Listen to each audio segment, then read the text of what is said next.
जय माता दी। देवी दुर्गा कवच का पाठ नवरात्रि के शुभ अवसर पर हर उम्र और वर्ग के व्यक्ति को करना चाहिए।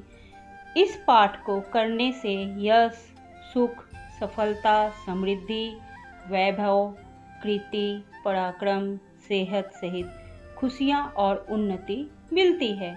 यह कवच हर संकट से रक्षा करने में समर्थ है और हर तरह के रोगों से बचाता है। यह पाठ संपूर्ण आरोग्य का शुभ वरदान देता है। यह अत्यंत गोपनीय पाठ है। इसे पूरी पवित्रता के साथ किया जाना चाहिए। मार्कंडेय जी ने कहा, हे पितामह, जो इस संसार में परम गोपनीय तथा मनुष्य की सब प्रकार से रक्षा करने वाला है और जो अब तक आपने दूसरे किसी के सामने प्रकट नहीं किया हो, ऐसा कोई साधन मुझे बताइए। पितामह बोलते हैं, ब्राह्मण, ऐसा साधन तो एक देवी का कवच ही है, जो गोपनीय से भी परम गोपनीय, पवित्र तथा संपूर्ण प्राणियों का उपकार करने वाला है। महामुने, उसे श्रवण करो।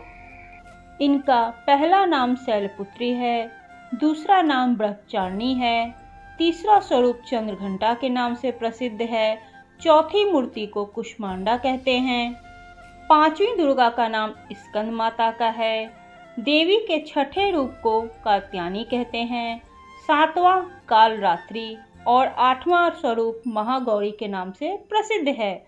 नौवीं दुर्गा का नाम सिद्धिदात्री है। ये सब नाम सर्वज्ञ महात्मा वेद भगवान के द्वारा ही प्रतिपादित हुए हैं। ये सब नाम सर्वज्ञ महात्मा वेद भगवान के द्वारा ही प्रतिपादित हुए हैं। जो मनुष्य अग्नि में जल रहा हो, रणभूमि में शत्रुओं से घिरा हो, विषम संकट में फंस गया हो तथा इस प्रकार भय से आतुर होकर जो भगवती दुर्गा की शरण में प्राप्त हुए हो, उनका कभी कोई अमंगल नहीं कर सकता। युद्ध के समय संकट पड़ने पर भी उनके ऊपर कोई विपत्ति नहीं दिखाई देती है। उनके शोक, दुख और भय की प्राप्ति नहीं होती। उन्हें शोक, दुख और भय की प्राप्ति नहीं होती। जिन्होंने भक्ति पूर्वक देवी का स्मरण किया है, उनका निश्चय ही अभ्युदय होता है। देवश्री, जो तुम्हारा चिंतन करते हैं, उनकी तुम निस्संदेह रक्षा करती हो। चामुंडा देवी प्रेत पर आरूढ़ होती हैं, वरही भैंसे पर सवारी करती हैं, ऐन्द्री का वाहन ऐरावत हाथी है, वैष्णवी देवी गरुड़ पर ही आसन जमाती हैं, महेश्वरी वृषभ पर आरूढ़ होती हैं, कौमारी का मयूर है, भगवान विष्णु की प्रियतमा लक्ष्मी देवी कमल के आसन पर विराजमान हैं और हाथों में कमल धारण किए हुए हैं। वृषभ पर आरूढ़ ईश्वरी देवी ने श्वेत रूप धारण कर रखा है। ब्रह्मी देवी हंस पर बैठी हुई हैं और सब प्रकार के आभूषणों से विभूषित हैं।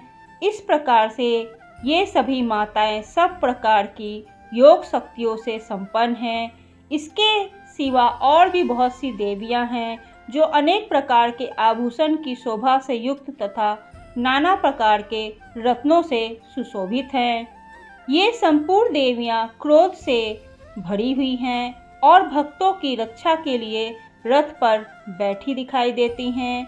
ये शंख, चक्र, गदा, शक्ति, हल और मुसल, खेटक और तोमर, परशु तथा पास, कुंत और त्रिशूल और उत्तम धनुष आदि अस्त्र शस्त्र अपने हाथ में धारण करती हैं। दैत्यों के शरीर का नाश करना, भक्तों को अभयदान देना और देवताओं का कल्याण करना, यही इनके अस्त्र धारण करने का उद्देश्य है। महान रौद्र रूप, अत्यंत घोर पराक्रम, महान बल और महान उत्साह वाली देवी, तुम महान भय का नाश करने वाली हो। तुम्हें नमस्कार है। तुम्हारी ओर देखना भी कठिन है। शत्रुओं का भय बढ़ाने वाली जगदम्बिका, मेरी रक्षा करो। पूर्व दिशा में इंद्र शक्ति मेरी रक्षा करें। अग्निकोर में अग्नि शक्ति दक्षिण दिशा में वरही देवी तथा नैऋत्य कोण में खड़ग धारणी देवी मेरी रक्षा करें। पश्चिम दिशा में वरुणी और व्यय कोण में मृग पर सवारी करने वाली देवी मेरी रक्षा करें। उत्तर दिशा में कौमारी और ईशान कोण में शूल धारणी देवी मेरी रक्षा करें। ब्राह्मणी तुम ऊपर की ओर से मेरी रक्षा करो और वैष्णवी देवी नीचे की ओर से मेरी रक्षा करें। इसी प्रकार 100 को अपना वाहन बनाने वाली चामुंडा देवी 10 दिशाओं से मेरी रक्षा करें। जया आगे से और विजया पीछे की ओर से मेरी रक्षा करें। वाम भाग में अजिता और दक्षिण भाग में अपराजिता देवी मेरी रक्षा करें। उमा मेरे मस्तक पर विराजमान होकर मेरी रक्षा करें। लालट में मालाधारी रक्षा करें और यशस्वी देवी मेरी भावों का संरक्षण करें। भावों के मध्य भाग में त्रिनेत्रा और नाथुनों की यमघंटा देवी रक्षा करें। लालट में मालाधारी रक्षा करें और यशस्वी देवी मेरी भावों का संरक्षण करें। भावों के मध्य भाग में त्रिनेत्रा और नाथुनों में यमघंटा देवी मेरी रक्षा करें। नासिका में सुगंधा और ऊपर के ओठ में चर्चिका देवी रक्षा करें। नीचे के ओठ में अमृतकला तथा जिह्वा में सरस्वती मेरी रक्षा करें। कौमारी दांतों की और चंडिका कंठ प्रदेश की रक्षा करें। चित्रघंटा गले की घाटी और महामाया तालु में रहकर रक्षा करें। कामाक्षी ठोड़ी की और सर्वमंगला मेरी वाणी की रक्षा करें। भद्रकाली ग्रीवा में और धनुधारी पृष्ठवंश में रहकर मेरी रक्षा करें। कंठ के बाहरी भाग में नीलग्रीवा और कंठ की नली में नलकुबरी रक्षा करें। दोनों कंधों में खडांगिनी और मेरे दोनों भुजाओं की वज्रधारणी रक्षा करें। दोनों हाथों में दंडनी और उंगलियों में अंबिका रक्षा करें। शूलेश्वरी नखों की रक्षा करें। कुलेश्वरी कुची में रहकर रक्षा करें। महादेवी दोनों स्तनों की और शोक विनाशिनी देवी मन की रक्षा करें। ललिता देवी हृदय में और शूलधारणी उदर में रहकर मेरी रक्षा करें। नाभि में कामनी और गुहा भाग में गुहेश्वरी रक्षा करें। पूतना और कमिका लिंग की और महिषवाहिनी गुदा की रक्षा करें।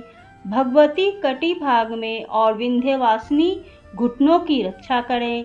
संपूर्ण कामनाओं को देने वाली महाबला देवी दोनों पिंडलियों की रक्षा करें।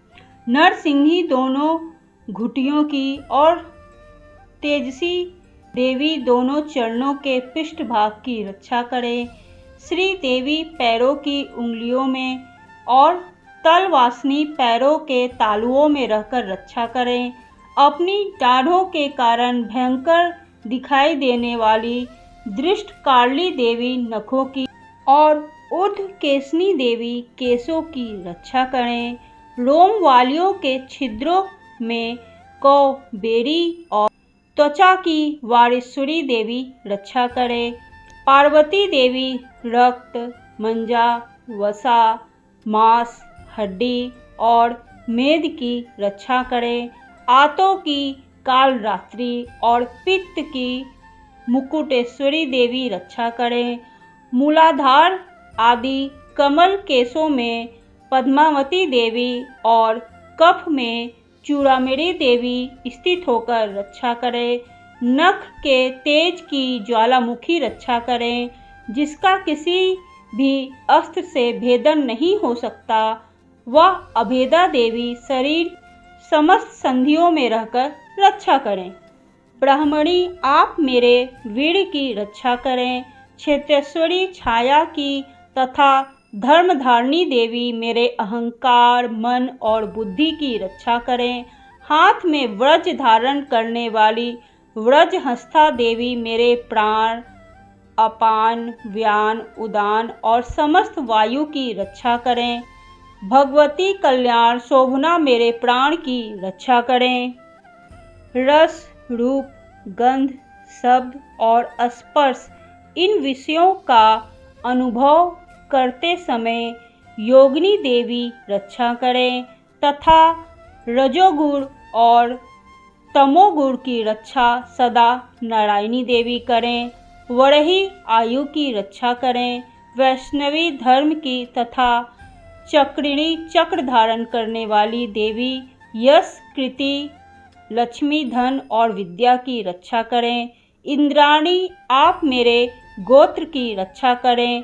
चंडिके आप मेरे पशुओं की रक्षा करो। महालक्ष्मी पुत्रों की रक्षा करें और भैरवी पत्नी की रक्षा करें। मेरे पथ की सुपाथा तथा मार्ग की क्षेमकारी रक्षा करें। राजा के दरबार में महालक्ष्मी रक्षा करें तथा सब ओर व्याप्त रहने वाली विजया देवी संपूर्ण भयों से मेरी रक्षा करें। देवी जो स्थान कवच में नहीं कहा गया है, रक्षा से रहित है, वह सब तुम्हारे द्वारा सुरक्षित हो, क्योंकि तुम विजयशालिनी और पापनाशनी हो। यदि अपने शरीर का भला चाहे तो मनुष्य बिना कवच के कहीं एक पग भी ना जाए। कवच का पाठ करके ही यात्रा करें। कवच के द्वारा सब ओर से सुरक्षित मनुष्य जहाँ जहाँ भी जाता है वहाँ वहाँ उसे धन लाभ होता है तथा संपूर्ण कामनाओं की सिद्धि करने वाली विजय की प्राप्ति होती है। वह जिस जिस अभिष्ट वस्तु का चिंतन करता है वह उसे निश्चय ही प्राप्त कर लेता है। वह पुरुष इस पृथ्वी पर तुलना रहित महान ऐश्वर्य का भागी होता है। कवच से सुरक्षित मनुष्य निर्भय हो जाता है। युद्ध में उसकी पराजय नहीं होती तथा वह तीनों लोकों में पूजनीय होता है। देवी का यह कवच देवताओं के लिए भी दुर्लभ है। जो प्रतिदिन नियम पूर्वक तीनों संध्याओं के समय श्रद्धा के साथ इस पाठ को करता है उसे देवी कला प्राप्त होती है तथा वह तीनों लोकों में कहीं भी पराजित नहीं होता है। इतना ही नहीं, वह अल्प मृत्यु रहित हो जाता है और 100 से भी अधिक वर्षों तक जीवित रहता है। मकड़ी, चेचक और कोढ़ आदि उसकी संपूर्ण व्याधियां नष्ट हो जाती हैं। कनेर, भांग, अफीम, धतूरे आदि का विष, सांप और बिच्छू आदि काटने से चढ़ा हुआ जख्म, विष तथा अहिफेन और तेल के संयोग आदि से बनने वाला कृत्रिम विष, ये सभी प्रकार के विष दूर हो जाते हैं और उनका उस पर कोई असर नहीं होता है। इस पृथ्वी पर मारण, मोहन आदि जितने भी अभिचारिक प्रयोग होते हैं तथा इस प्रकार के मंत्र यंत्र होते हैं, वे सब इस कवच को हृदय में धारण कर लेने पर उस मनुष्य को देखते ही नष्ट हो जाते हैं। ये ही नहीं, पृथ्वी पर विचरण करने वाले ग्राम देवता, आकाशचरी देव, विशेष जल के संबंध से प्रकट होने वाले गण, उपदेश मात्र से सिद्ध होने वाले निम्न कोटि के देवता, अपने जन के साथ होने वाले देवता, कुल देवता, माला, डाकिनी, साकिनी, अंतरिक्ष में विचरण करने वाली अत्यंत बलवती भयानक डंकनियाँ, ग्रह, भूत, पिशाच, यक्ष, गांधर्व, राक्षस, ब्रह्म राक्षस, बेताल, कुष्मांड और भैरव आदि अनिष्टकारक देवता भी हृदय में कवच धारण किए रहने पर उस मनुष्य को देखते ही भाग जाते हैं। कवचधारी पुरुष को राजा के समान वृद्धि प्राप्त होती है। यह कवच मनुष्य के तेज की वृद्धि करने वाला और उत्तम है। कवच का पाठ करने वाला पुरुष अपनी कृति से विशोभित भूतल पर अपने सुयश के साथ साथ वृद्धि को प्राप्त होता है। जो पहले कवच का पाठ करके उसके बाद सप्तशती चंडी का पाठ करता है, उसकी जब तक वन, पर्वत, कानों सहित यह पृथ्वी टिकी रहती है, तब तक यहाँ पुत्र पौत्र आदि संतान परंपरा बनी रहती है। देह का अंत होने पर वह पुरुष भगवती महामाया के प्रसाद से नित्य परम पद को प्राप्त होता है, जो देवताओं के लिए भी दुर्लभ है। वह सुंदर दिव्य रूप धारण करता और कल्याण शिव के साथ आनंद का भागी होता है। इति देव्या कवच संपूर्णम। तो इस तरह से दुर्गा कवच समाप्त होता है। या देवी सर्वभूतेषु मातृरूपेण संस्थिता नमस्तस्यै नमस्तस्यै नमस्तस्यै नमो नमः। जय माता दी।